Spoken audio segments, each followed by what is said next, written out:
தமிழக வெற்றிக் கழகத்தின் தலைவர் விஜய் அவர்களுடைய வீட்ல மர்ம நபர் புகுந்தது மிகப்பெரிய அளவுல பரபரப்பை ஏற்படுத்தியிருக்கு. இது எங்க நடந்திருக்கு அப்டின்னா, விஜய் அவர்களுடைய நீலாங்கரை வீட்ல தான். ஏன்னா விஜய் அவர்கள் நீலாங்கரை வீட்லயும் இருப்பாரு. அதே மாரி பனையூர் பண்ணையார் அப்டின்னு சொல்லி நம்ம அழைப்போம். அவர் பனையூர் வீட்லயும் இருப்பாரு. ஆனா நீலாங்கரை வீட்ல கிட்டத்தட்ட விஜய் அவர்களுக்கு உய்பிரிவு பாதுகாப்பு. அந்த வீட்டைச் சுற்றி ஒரு மிகப்பெரிய அளவுல வந்து மதில் சுவர்கள். இதெல்லாம் இருக்கும்போது அந்த நபர் எப்படி நுழைந்தாரு? விஜய் அவர்கள வந்து அவர் என்ன செய்யணும்னு நெனச்சாரு? விஜய் அவர்களுடைய வீட்ல அவர் ஏதாவது திருடுறதுக்காக வந்தாரா? அவர் உள்ள புகுந்து கிட்டத்தட்ட ஒரு 2 நாட்கள் இருந்ததாக சொல்லப்படுது. அப்ப 2 நாட்கள் தண்ணீர், அதுக்கப்புறம் வந்து சாப்பாடு, இது மாதிரியான விஷயங்கள்லாம் அவருக்கு எப்படி கிடைச்சது? ஏன்னா, ஒரு மனுஷன் உயிர் வாழ்றதுக்கான அத்தியாவசியம் அப்படிங்கிறது தண்ணீர், சாப்பாடு. 2 நாளா ஒருத்தன் வீட்டுக்குள்ள போய் பதுங்கி இருக்கான் அப்படின்னா, சாப்பாடு இல்லாம கூட இருந்துறலாம். தண்ணி இல்லாம இருக்கிறது ரொம்ப கஷ்டம். அதுக்கப்புறம் அவன் 1க்கு 2க்குலாம் எப்படி போயிருப்பான்? இது மாதிரி ஏகப்பட்ட கேள்விகள் எழுது. அது மட்டுமல்லாமல் ஒரு சாதாரண பூட்டி கிடந்த வீடுங்க. அதுக்குள்ள ஒருத்தன் புகுந்துட்டான். அவன் போய் இருந்தான் அப்படிங்கிறது வேற. ஆனா, ஒய்பிரிவு பாதுகாப்பு ஒரு தமிழக வெற்றிக் கழகத்தினுடைய தலைவர் விஜய், அவருடைய வீட்ல ஒருத்தன் எப்படி போய் பதுங்கி இருக்க முடியும்? இப்ப விஜய் தரப்புல இருந்து, தாவேகா தரப்புல இருந்து நெறைய பேர் எப்படி எழுதி வர்றாங்கன்னா, இது திமுகவுடைய திட்டமிட்ட சதி. இதுக்கு பின்னாடி நாம் தமிழர் கட்சி தம்பிகள் இருக்கலாம். சீமான் அவர்கள் விஜய தொடர்ந்து விமர்சிச்சு வர்றாரு. அதனால இது வந்து அரசியல் பழிவாங்கும் நடவடிக்கை. விஜய ஏதோ ஒண்ணு செய்யணுன்றதுக்காக தான் இது மாரி பண்ணிட்டாங்கன்னு சொல்லி வராங்க. அது மட்டுமல்லாமல் விஜய் அவர்களுடைய வீட்ல ஏதாவது வைக்கப்பட்டிருக்கா அப்படின்னு சொல்லிட்டு இப்ப வந்து பாதுகாப்பு நடவடிக்கைகள் எல்லாமே வந்து ஆராயப்பட்டு வருது. சரி இந்த நபர் யாரு அப்படின்னு சொல்லி பார்ப்போம். என்ன நடந்துச்சு அப்படின்றதையும் பார்க்க வேண்டியிருக்கு. ஏன்னா விஜய் வந்து ஷாக் ஆயிருக்கார் மனுஷன். ஏன்னா விஜய் அவர்கள் காலை, மாலை 2 வேளையும் வந்து வாக்கிங் போற பழக்கம் விஜய்க்கு இருக்கு.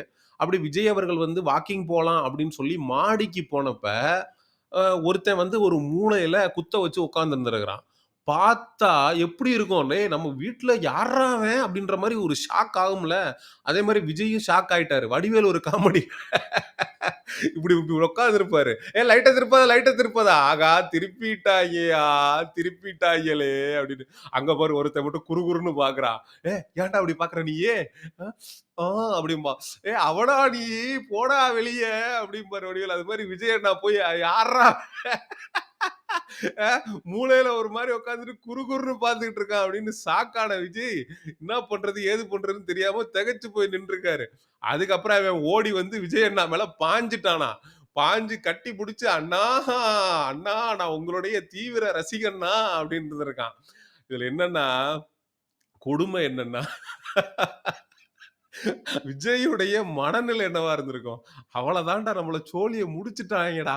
இதோட நம்ம வாழ்க்கை குளோஸ்" அப்படின்னு தானே யோசிச்சிருப்பாரு. ஏன்னா, இவ்ளோ பாதுகாப்பையும் மீறி ஒருத்தன் வீட்டுக்குள்ள வந்து, "அண்ணா உங்களுடைய ரசிகன்ண்ணா" அப்படின்னு சொல்லும்போது, விஜய் என்ன நெனச்சிருக்கலாம்ன்னா, நம்மள கொலை பண்ண வந்திருக்கானோ, இல்ல கூலிப்படைய விட்டு ஆள் இறக்கிட்டாய்ங்களோ, இல்ல எதிர்க்கட்சி பண்ண சதியோ, யாரா இருக்கும் அப்படின்னு நான் உங்க ரசிகன் அப்படின்னு அவன் சொன்னதும், விஜய்க்கு ஷாக் ஆயிருந்திருக்கும். அட பாவிகளா! உங்களுடைய பைத்தியக்காரத்தனத்துக்கு வந்து அளவு இல்லாம போயிட்டு இருக்கே அப்படின்ற மாரி.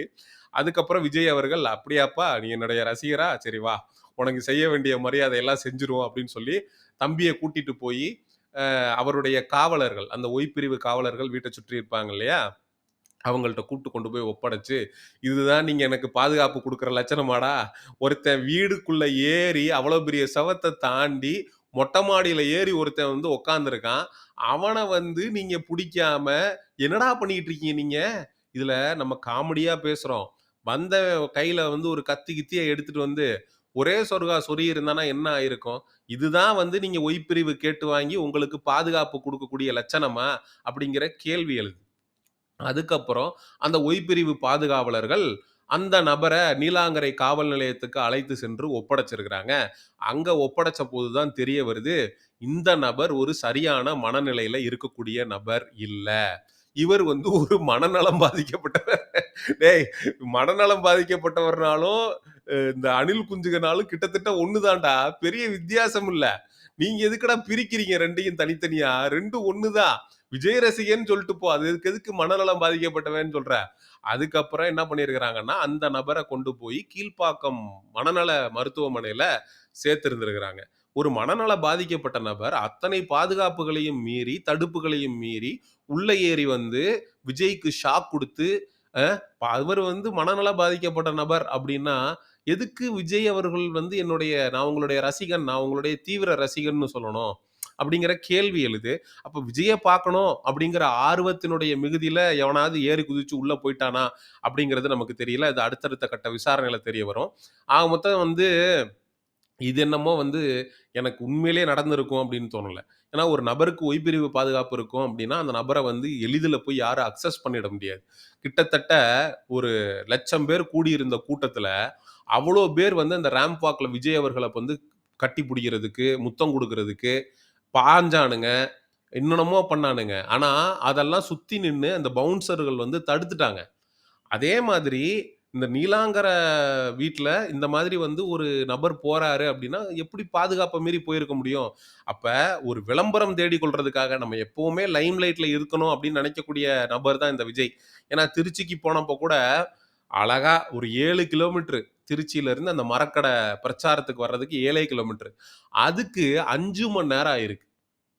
1 கிலோமீட்டர 1 மணி நேரமா கடந்திருக்காரு அப்டின்னா, அது திட்டமிட்டு ஒட்டுமொத்தமா லைவ்ல மக்கள்ட்ட வந்து நம்மள வந்து காட்டிக்கிட்டே இருக்கணும். அப்டின்றதுக்காக பிளான் பண்ணி பண்ணது. அதே மாதிரி இந்த ஆளையும் செட் பண்ணி விஜய் வீட்டுக்குள்ள ஒருத்தன் நுழைஞ்சுட்டான்.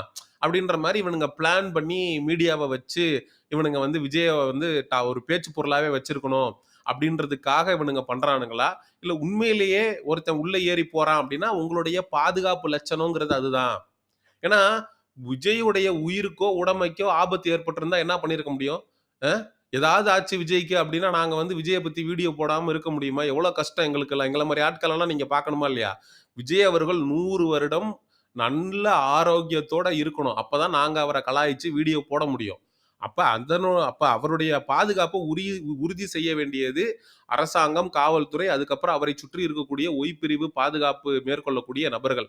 அப்புறம் உள்ள போனவன் விஜய் அவர்களுடைய மகன் சஞ்சய் அவர்களுடைய ட்ரெஸ்ஸு, துணிமணி இது எல்லாத்தையும் எடுத்து போட்டு பார்த்து மேக்கப்லாம் பண்ணிட்டு, ஆள் ஜாலியா இருந்திருக்கிறான். டூர் வந்த மாரி, பிக்னிக் வந்த மாரி விஜய் வீட்டுக்குள்ள ஒரு 2 நாள் குதூகலமா இருந்திருக்கிறான்.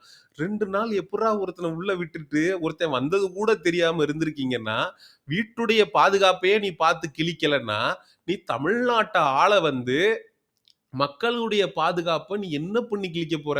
உன் வீட்ல வந்தவனே உனக்கு வந்து அடையாளம் காண தெரியல அப்டின்னா, அது கூட தெரியாம ஒரு சிசிடிவி எல்லாம் ஒர்க் ஆகுதா இல்லையா உன் வீட்ல?